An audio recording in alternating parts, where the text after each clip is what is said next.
विष्णु भगवान जिस तरह कहा था वह तुमसे मैंने कहा, और दूसरी बात जो है हमसे पूछो। सौनक जी बोलते हैं कि हे सूर्य जी, उस ब्राह्मण के बाद इस व्रत को किसने किया, यह हमें सुनने की इच्छा है।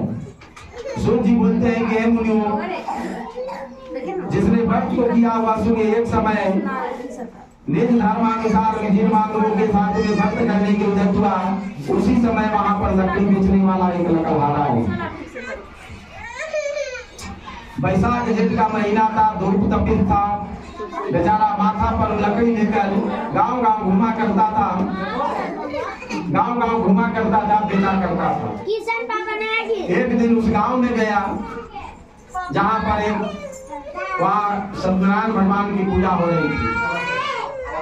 अबे लकड़हारा बेचारा थका हुआ अपना माथा पर से लकड़ी उतार करके और जहाँ पूजा हो रही थी उसी दरवाजे पर रख करके अबे लकड़हारा सुनने लगा।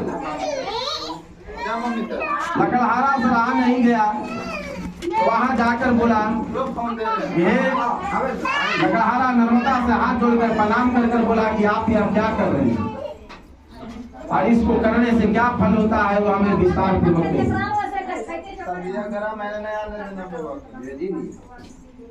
ब्राह्मण बोला कि मनोरथ को देने वाला, दुख और सुख को नाश करने वाला तथा सिद्धि को देने वाला यह सत्यनारायण का व्रत है।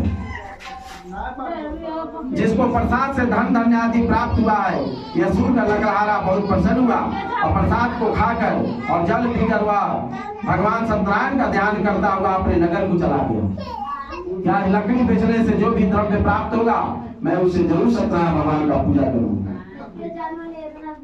और उसने लकड़ी को सर पर रख करके जहाँ धनी लोग रहते थे, अमीर लोग रहते थे, उस नगर में गया और उसने लकड़ी बेचकर जो भी धन्य द्रव्य प्राप्त हुआ, उस द्रव्य से उसने सुंदर केले का फल, दूध, दही, घी, शक्कर लेकर घर में आकर अपने पत्नी के साथ वो सत्यनारायण व्रत को किया और अपने भाई बंधुओं को बुलाकर विधि से सत्यनारायण व्रत किया।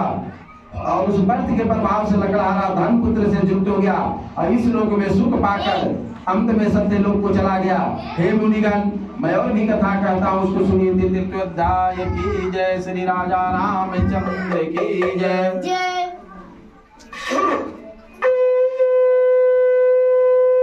बोलिए वृंदावन बिहारी लाल की जय। चौथे अध्याय में सूत जी क्या करते हैं कि राजाओं में श्रेष्ठ उनका मुख नामक एक जितेंद्रीय राजा था। वह प्रत्येक दिन बेचारा मंदिर जाया करता था और वह ब्राह्मणों को प्रत्येक दिन धन देकर संतुष्ट किया करता था। उसकी कमल के सदृश बहुत सुंदर मुख वाली परमुदा पत्नी थी। वह अपनी स्त्री के साथ भद्रशिला नदी के तट पर सत्यनारायण भगवान का व्रत करता था और उसी समय वहां पर एक बनिया आया। बनियाई के लिए बहुत धन से परिपूर्ण नाव को नदी के तट पर लगाकर वह उतर गया और वह राजा को व्रत करता हुआ देखकर नर्मदा से पूछने लगा। साधु बोला कि हे राजन, आप यहाँ क्या करते हैं? वह हमसे भक्ति पूर्वक कहिए, हमें सुनने की इच्छा। राजा बोला कि हे साधु, यह अति तेजस्वी विष्णु भगवान का पूजन है, जो अपने बांधों के साथ में पुत्र प्राप्ति की इच्छा से किया जाता है। तब बनिया हंसकर बोला, बनिया नमस्कार कर बोला कि हे राजन, इस व्रत को मुझसे भी कहिए या मैं भी करूंगा, कारण कि मेरे भी संतान नहीं। इस व्रत से अवश्य होगी। वह व्रत को विधि जानकर अपने घर में आकर अपने स्त्री से यह संतान देने वाला व्रत कहा और वह मन में संकल्प लिया कि जब मेरे घर में संतान होगी तब मैं जरूर सत्यनारायण भगवान का पूजा करूंगा। तो भगवान जो होते हैं, भगवान भाव के भूखे होते हैं। भगवान ये नहीं कहते हैं कि तुम हमारे पास में इतना रुपया लाकर चढ़ाओ, ये चढ़ाओ, वो चढ़ाओ। भगवान भक्ति से संतुष्ट होते हैं। भगवान के ऊपर में अगर आपने 5 फूल भी चढ़ा दिए तो भगवान संतुष्ट हो जाते हैं, क्योंकि भगवान जो भक्त उनके होते हैं, जो उनके शरण में जो जाते हैं, उनका वो मन देखते हैं कि किस मन की भावना से आकर मेरे पास पूजा कर रहा है। कोई लालच की भावना लेकर तो नहीं आया है, कोई अपना काम निकलवाने के लिए तो नहीं आया है, कोई जरूरत है तब तो नहीं आया है। भगवान के पास में आजकल के हिसाब से आज लोग जरूरत पर ही लोग जा रहे हैं, लेकिन भगवान के पास जरूरत से नहीं, प्रत्येक दिन मन की भावना से जाना चाहिए और भी निस्वार्थ भाव होकर जाना चाहिए। भगवान ये नहीं कहते कि तुम हमको ये दो वो दो, अरे तुम हमको दिल से, मन से, श्रद्धा से तुम हमें फूल तो अर्पण कर दो। तो भगवान उसी को आशीर्वाद देते हैं जिनका भक्त श्रद्धा से उनके पास जाता है। कोई लालच लेकर नहीं जाता, कोई लोभ लेकर नहीं जाता, निस्वार्थ भाव जाकर भगवान को पूजा करता। तो उसी तरह से ये बनिया जो है मन में यह संकल्प लिया कि जब मेरे घर में संतान होगी तो मैं जरूर सत्यनारायण भगवान का पूजा करूंगा।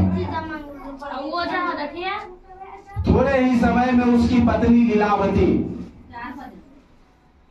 उस गर्भवती हो गई और उसने 10वें मास में एक निर्मल कन्या बच्ची को जन्म दिया। और उसी तरह प्रति दिन कन्या वृद्धि की प्राप्ति हुई और अपनी स्त्री के साथ बनिया ने कन्या का जात कर्म कर कलावती नाम रखा। एक दिन लीलावती साधु की पत्नी की बनिया की पत्नी थी, अपने पति से मधुर वचन बोली दीदी कि आपने जो पहले संकल्प लिया था कि जब मेरे घर में संतान होगी तो मैं जरूर सत्यनारायण भगवान का पूजा करूंगा। तो प्रभु तो हमारे घर में संतान तो हो गई, तो आप व्रत क्यों नहीं करते हैं? अब वो साधु बनिया अपने पत्नी को समझा दिया कि जब हम इस बच्ची का विवाह करेंगे तो उस समय हम जरूर पूजा करेंगे। अपना पत्नी को समझा बुझा करके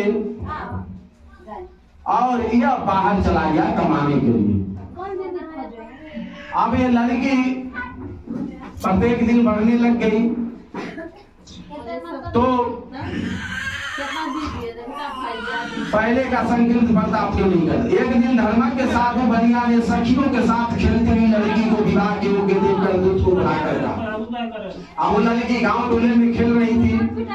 अब वहां पर साधु बनिया लोग आए, वो अपने दूध को बोले कि जाओ इस लड़की के जो के बर खोज कर लेकर आओ। विवाह के निमित्त कन्या के लिए बर खोज कर ले आओ। साधु की आज्ञा पाकर दूध कंचन नगर में गए और उस नगर से बने पुत्र को लेकर साधु के पास आए और उसने सुंदर गुणयुक्त लड़के को देखा और जाति भाइयों के साथ प्रसन्न चित्त होकर विधान पूर्वक अपनी कन्या का उस बड़ी पुत्र के साथ विवाह कर दिया। बहुत धूमधाम से उस बनिया ने अपनी बच्ची का विवाह कर दिया। अभाग्यवश विवाह के समय भी भूल गया कि हमें सत्यनारायण भगवान की पूजा करनी है। अब उस समय भी भूल गए।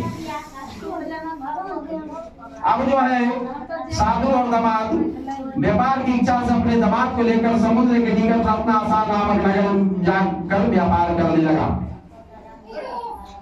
इधर बेटी का शादी भी कर दिया और दामाद के साथ रत्नासार नामक नगर जाकर में व्यापार करने लगा, नौकरी करने लगा। भगवान से जो वादा किया था वो भी सब भूल गया। तो सत्यनारायण भगवान क्रोध में आ गए और क्रोध में आकर